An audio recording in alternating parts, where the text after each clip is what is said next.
Russell Robinson Water Well Service over here in Bridge City. So this gentleman called me and said he was having a problem with his water well. It was kicking out and he had to come out here and prime it. So when I get here, this pump will not build past 43 pounds of pressure. So that always starts down hole with me. So we pulled the jet out of the hole and this is what I found. So looking at the jet adapter, there's definitely a hole. Looks like it was drilled in that jet adapter. And then you can see it looks like it had more holes, almost tried to drill through it. I couldn't tell you for sure, but that looks like a perfectly symmetrical hole all the way through. But what I found out is this well is making gas. So I mean, it's got a lot of gas bubbles coming up through. So I don't know what trick that was somebody tried to make it work, but it would not build past 40 pounds. So we got a new jet adapter put in it.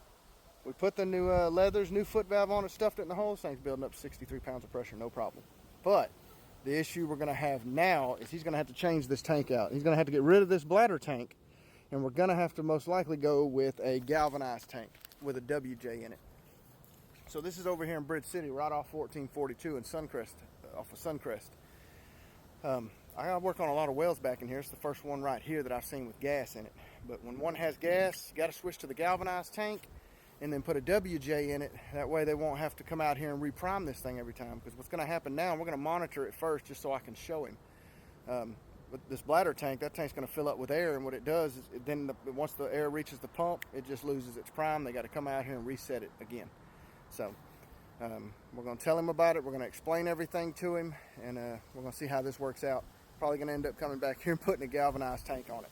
But yeah, most definitely. And this is stuff you got to watch for when you're out here servicing these wells. You just can't come out here and treat every well the same, man. You got to listen to the customer and fully diagnose one. Now, it's not common for there to be gas wells right here in this area. Now, I know they got them further up the road down 408. A lot of wells with gas in them there, but right here in this little addition, I've done a lot of work in this neighborhood, all up and down this road. First one with gas. So I learn something new every single day. That's what I love about this business.